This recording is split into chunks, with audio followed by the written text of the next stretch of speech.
You are listening to the Rick Magennis Show podcast, where Rick and his guests talk all things affiliate program management. No topics are off limits. Want to learn proven tips and strategies to grow an affiliate program? Look no further. Now here's your host, Rick Magennis.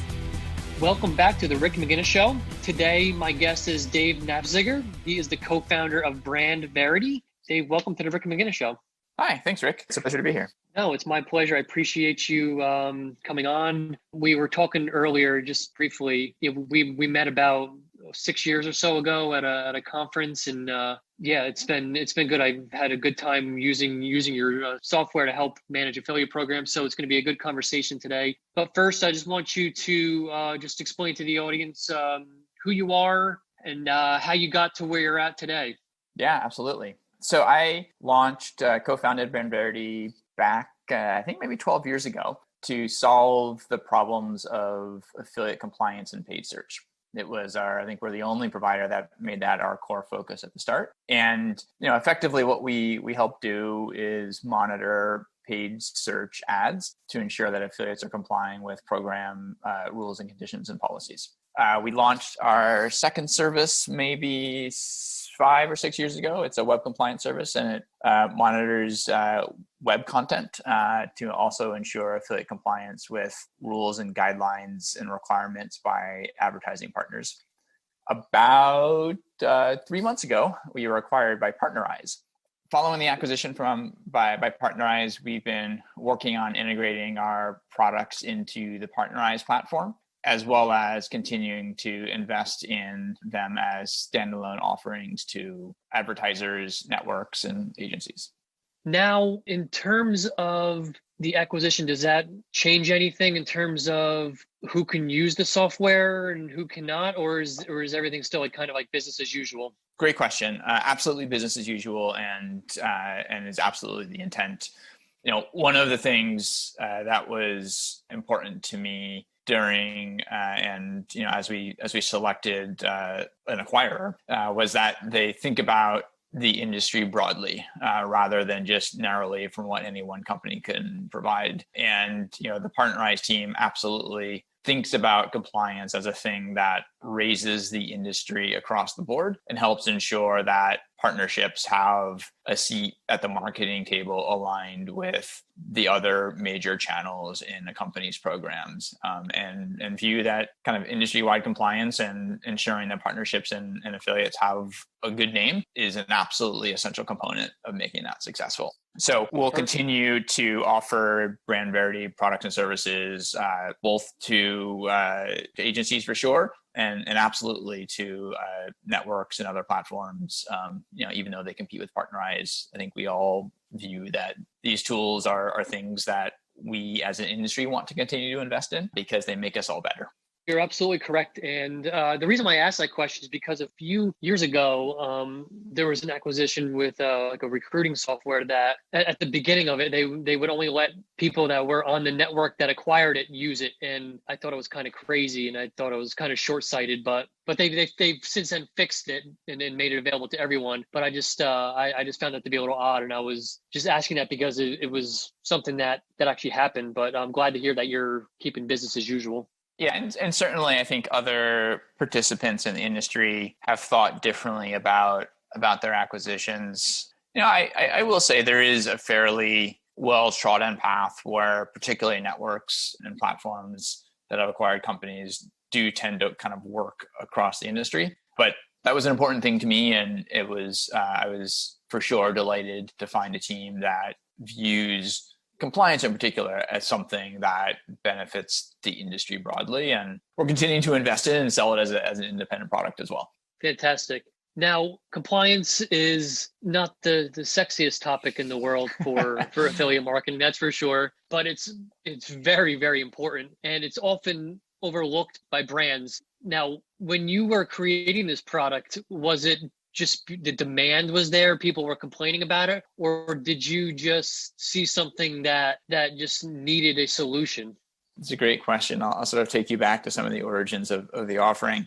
Prior to Brand Verity, I was VP of engineering. I ran the engineering team at a company called Judy's Book. Judy's Book, I would say, was like a Yelp competitor kind of once upon a time, and ultimately wasn't successful. But one of the ways that Judy's book made money was as an affiliate. And we had reviews of local businesses, and some of those businesses were online, offline businesses. And we'd find users would make purchases using affiliate links that we had on those review pages. So our marketing team was trying to figure out whether there was an opportunity to effectively grow the viewership of those pages that were making the business money.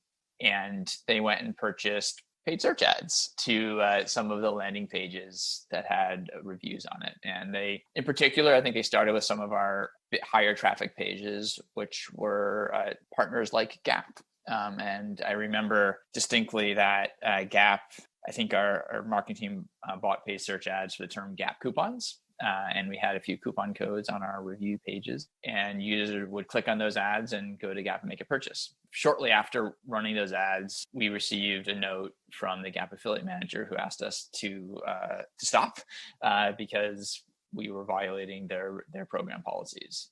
This was a thing that we hadn't thought about. It was, so we quickly apologized and took the ads down. And what we noticed was that there were a number of other advertisers that were doing the same thing. And so we asked if we could get permission to do what the other folks were doing. And, through some back and forth with the Gap affiliate manager, we learned there was no one else who had permission. And what we were seeing in Seattle were a different set of ads than what the Gap affiliate manager was seeing sitting in San Francisco, where their headquarters are.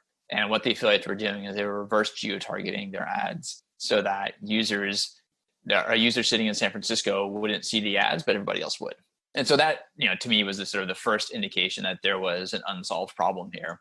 We ended up winding down the Judy's Book business a few months later, and I took my first trip to an affiliate summit in Vegas, of course. I think it was January. And I walked around and talked to all the people I could find, a lot of OPMs that are still in the industry today doing great things, and asked them if they had this problem and asked them how they solved it. And a lot of people nodded that they had the problem. And I heard a lot of creative solutions to solving it, but none of them were really comprehensive and provided solutions that they were satisfied with. And I asked them if they would pay for a service that helped them do this. And I got enough yeses and enough interest that it ultimately led to me choosing this problem as something to work on. So I went back and built our first prototype and returned to Affiliate Summit in August and got our first customers. So that's kind of where it all came from. No, that's a cool story though. It's one of those things where you have an idea, but you don't know if it's going to work. Then you get a few people to say, "Oh yeah, you know what? I think that might be good." And then you're like, "All right, I'll build it." And then here you are today with a successful Right. company. So in terms of like the compliance piece of it, the paid search, the web content, coupon codes, do you see brands that use your product? Obviously, they're more compliant. Their Sure. affiliates are more compliant, but do you see an overall issue that just brands just don't care about compliance, or they are just unaware of it? It's just like I It's a great have my question. opinions, but I wanted to see what you got. I think what we often find is that brands don't know and don't necessarily know what they're not seeing. And particularly in paid search, the real value of paid search compliance is ensuring that the affiliate channel is incremental, that it's providing unique and new buyers, new consumers that the brand wouldn't have otherwise gotten. And to the sort of novice affiliate manager who's looking at their program data, they can't necessarily know whether somebody is violating their terms and conditions or not, or if they're truly a value-add affiliate. And so, as we in our sales process work with brands, there's usually an aha moment in there where they realize that someone that they thought that was adding a lot of value to their program was really just riding the coattails of their branded search traffic. And not the case with everyone, but certainly I would say the broader set of folks that we talk to, they're learning something new, and so we're educating them about the problem that they might be managing, as well as the sort of the cost and or the value from solving that problem, and then providing the data, the tools and the data to solve it and ensure that it stays solved. Yeah, no, it's always those aha moments. I get those a lot with prospective clients too, and I bet you just wonder you just wonder what they were doing the whole time prior to having a conversation with me. Well, I mean, I'm sure you see this in a lot of the clients you work with. There are a lot of companies where, they may not have somebody full-time on the affiliate program. And maybe it's somebody who's who's primarily a digital marketer who runs paid search or display campaigns. And, I really truly believe that affiliate is an aspect of online marketing that requires expertise to understand how to drive value from. I think there's certainly the naive approach is you sort of put a program up on some major networks and you let folks join and you sort of hope that, 1,000 flowers bloom out in the fields and great things happen. But unless you know what to look for and are, engaging with partners and engaging with the right partners, there's a pretty good chance that some things that don't add value, such as paid search abuse, are going to begin happening in the program. And I don't necessarily blame the folks who are running those programs by any stretch. Like they don't have the knowledge to know yet. I think that's why sort of agencies play, certainly, like you and yours, play a really critical role in helping brands solve the partnership channel in a way that allows them to see great things happen in their programs and do so in a way that adds true incremental value. Yeah, no, you're absolutely right. And that's one of probably the biggest thing I see in the affiliate space is brands, they don't have someone dedicated to it because there's really no education provided to be an affiliate manager. You're wearing multiple hats. You're doing, like you said, paid search, social. Hey, manage the affiliate program too. All right. But that's something that I see as a gap is just the education for people running affiliate programs. And obviously compliance is a big part of that. For sure. And optimizing a display campaign, optimizing a paid search campaign or a social campaign, those are absolutely important and essential skills. And I would say a person who's good at one of those three is likely also naturally good at the other of the three. At the same time, affiliate brings with it a very different set of challenges. You can't succeed in an affiliate by making some settings changes in the network or platform interface. It involves building relationships. It involves understanding the people behind those relationships and what they're doing. It involves understanding where value comes from and how that value may conflict with other things that your marketing channels are doing. And those are different set of skills. Yeah, no, absolutely. And it's something that I'm trying to get out there more, is just providing some education to people that just don't know, just to help them understand it better. Because obviously when people come to an agency, they need help, and there's probably a better way to do it. Like, agencies are great. Obviously I'm one of them, so I wouldn't want to put myself out of business, but it's just that there's got to be something that can be done to educate the masses and do it in a way where the affiliate channel is given a little more attention and respect that it deserves. Yeah, like we talked earlier about, the importance of raising the industry overall. And I absolutely believe that to be true, and believe that education is perhaps, one of the best mechanisms for ensuring that, the affiliate seat at the table is an equal one to the other channels that folks invest in. And yeah, I think we've certainly seen in the pandemic that it also can be a stronger channel because of how quickly the return can be measured and traced. There's sort of less investing for a future unknown return in a world of economic uncertainty, and much more of very quick and clear measurements of if I invest X dollars, I get Y return. Absolutely. And that's why affiliate's so great. And that's why I love it. It's something that can bring solid results fairly quickly and not having to spend thousands and thousands of dollars. Absolutely.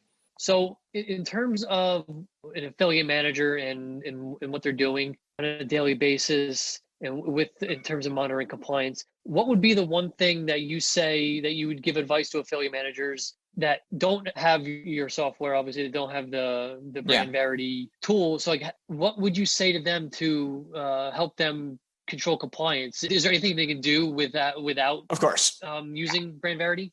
So I would give, I think, several suggestions. And I know you asked for one, but I'm going to walk through, I think, at least two. Yeah. The first thing is to really know your affiliates. Understand how they get their consumers, how they get their users. If you go and visit their website and it's a crappy site, you have to imagine like why you would go there and how a user gets there. So understand the journey from one of their users from wherever they are on the web to their site or their platform or, whatever content they control through to, a buyer at your site.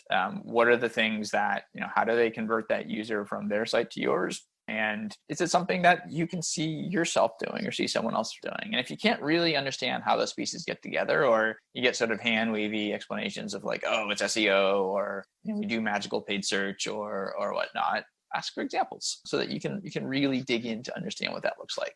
And I think this really helps affiliate managers develop an intuition for what a good partner looks like, because you'll begin to, if you can't understand how the pieces fit together, chances are they don't. But when you do, you really get it. When you go to a site like the Wirecutter and, see the in-depth nature of their evaluations and their reviews and how their affiliate links are placed, it becomes really clear the value they add to consumers and how it gets to and how that drives purchases on the merchant site. But there's plenty out there that kind of don't look like that. So, first advice is just get to know your affiliates and understand the customer journey from wherever it starts to their site, to your site, to a purchase. And I think that'll help you become, it's almost a little bit like a superpower in the affiliate space. The second piece revolves around how do you ensure paid search compliance without a tool like Brand And, there's, I think, several things that are important to do. The first is just get accustomed to searching for your brand, whether you're at your home or in your office, but especially when you travel. And, anytime that you end up in a different city, and I know there's not a lot of travel right now with the pandemic, but when you find yourself in a different location, do a search. Do a few searches. Search for your brand, search for your domain name, search for some of those paid search terms that drive a lot of conversions for your paid search program, and get accustomed to what normal looks like. What do your ads look like? Who else is usually on there? Is it competitors? Is it arbitrageurs that don't have a lot of content? Is it affiliates? Begin to recognize your own ads and try and figure out how to distinguish them from somebody who's trying to look like you.